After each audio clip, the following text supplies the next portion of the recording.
And even in the wake of the bin Laden killing, U.S. CIA Director Leon Panetta reminded his staff in a memo, quote, bin Laden is dead, al-Qaeda is not. So let's talk about some of the bigger implications and also take a different look. For that, I'm joined by radio host Alex Jones in Austin, Texas.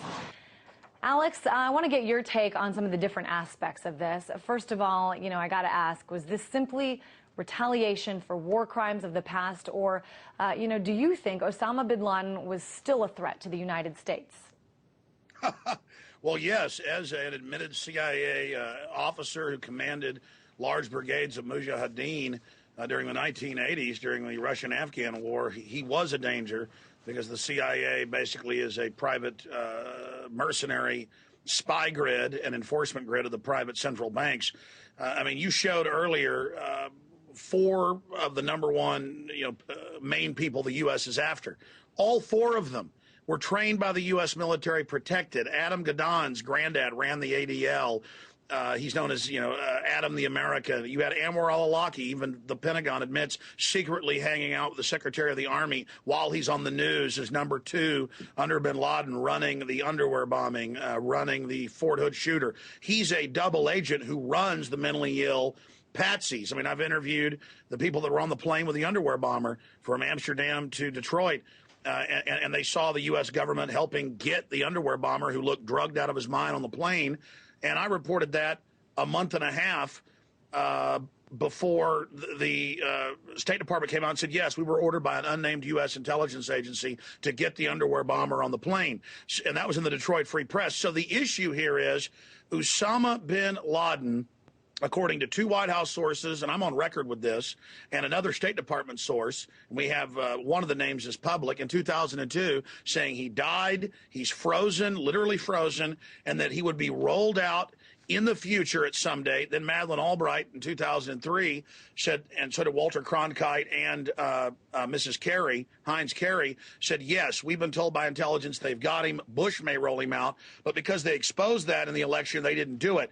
I have been told directly by former Bush administration officials when he was in office here in Austin, many of them live here, that this was going on very high level. And one of the names is public of the former Deputy Secretary of State under Kissinger, came on my radio show in April of 2002. The transcript of that is up on Infowars.com.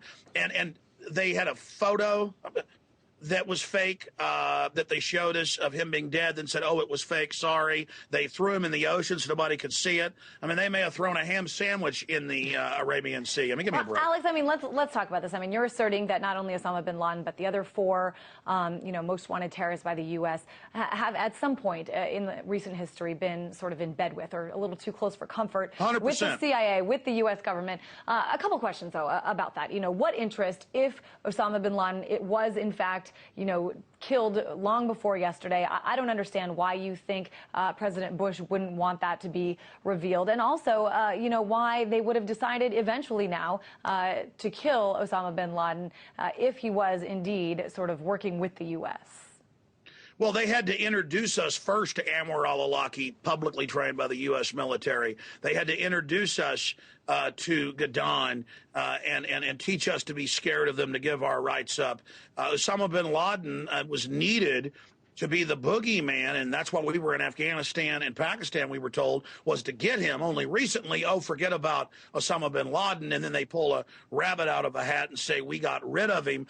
At a time when Pakistan's saying, get your troops and drones out of here, at a time when they're talking about extra-judicial assassinations attempted against Gaddafi, which are illegal. This is a way to sell it. At a time when Obama launches his presidential reelection, at a time when Panetta's going over to defense and Petraeus over to CIA, at a time that the Afghan-Pakistan opium securitization war is not going very well. The American people, after almost 10 years, are tired of it. They needed to give us a big win so we could walk tall and feel good. But sorry, can't see his body. We threw him in the ocean. And, we did show you a fake photo. Well, there are some people who say that, that photos were taken, that videos were taken, and that will be released in the coming days. But I do want to switch gears a little bit and kind of widen this discussion. Let's operate under, Osama bin Laden being killed yesterday. And let's talk about good terrorists versus bad terrorists. China, for example, saw 6 Chinese Uyghurs as bad terrorists. They were captured by the U.S. They were held for a while at Guantanamo Bay. But then the U.S. sent them to Palau, where they were freed because it was believed that had they been returned to China, they'd be killed. So I guess my question to you is, why can't countries like China kill their terrorists too? Well, that's a good point. I mean, a terrorist is anybody that doesn't lick the boots of the private central banks. And because the internal police state needs an excuse to crack down on the public, similar to Hitler firebombing his own Reichstag in 1933 to break down on the public, they need these outside threats. But yes, it's very hypocritical. We had them in the Liberty Dollar case a month ago. The Fed said that Bernard von Noothaus was a terrorist for printing up silver coins publicly. And so, I mean, basically a terrorist is whatever the government says it is. But if foreign governments call people terrorists, then a lot of times the U.S. government doesn't agree, because Guantanamo is really a training school for a lot of terrorists. They've sent some of the people to lead the rebellion against Gaddafi that are al-Qaeda that were held for years at Guantanamo Bay and other black sites.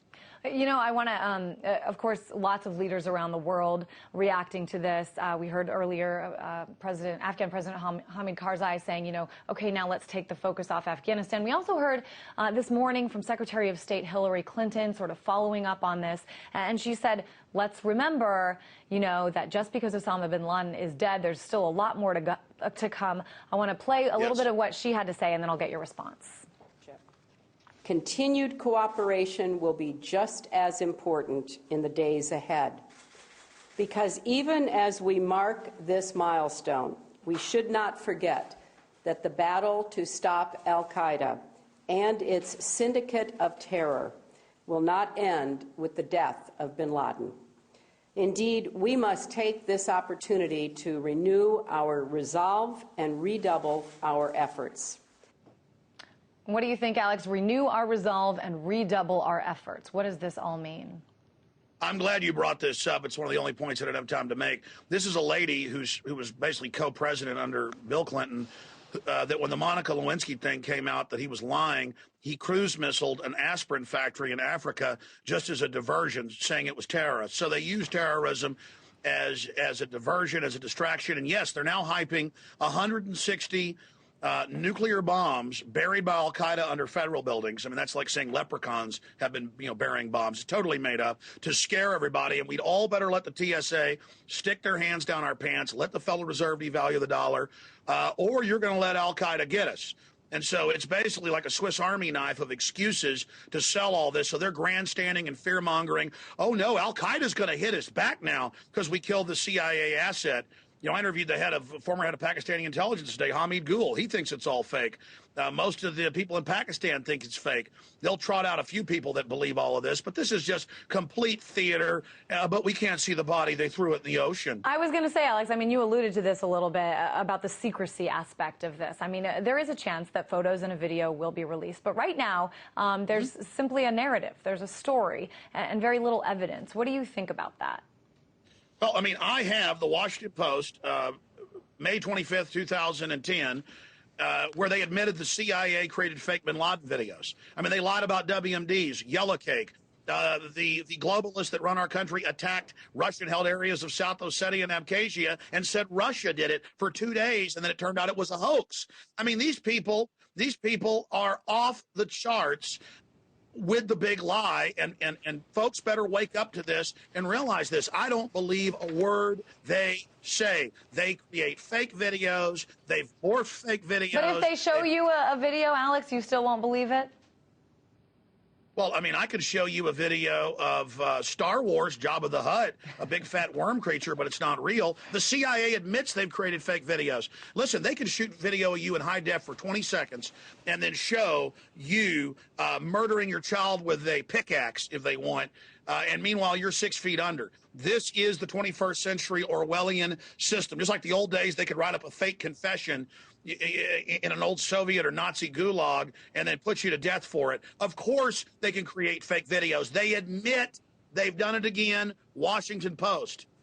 It's criminal. It's a criminal, illegitimate foreign banking cartel that runs America and stages the terror attacks or finds mindless patsies run by their MI6 Mossad CIA handlers like Anwar al-Awlaki, the CIA lackey, and Adam, the American Gadon, I mean, I remember 3 years ago, Wired Magazine said that the Intel Center that had the former head of Black Ops in the Army running at this private group was uploading the Adam Gaddafi videos with the Intel Center's logo in the same video layer as the al-Qaeda logo. 100%, they made it, okay? This is all made in studios at Langley, okay? It's all fake. All right, certainly an interesting and unique perspective as always.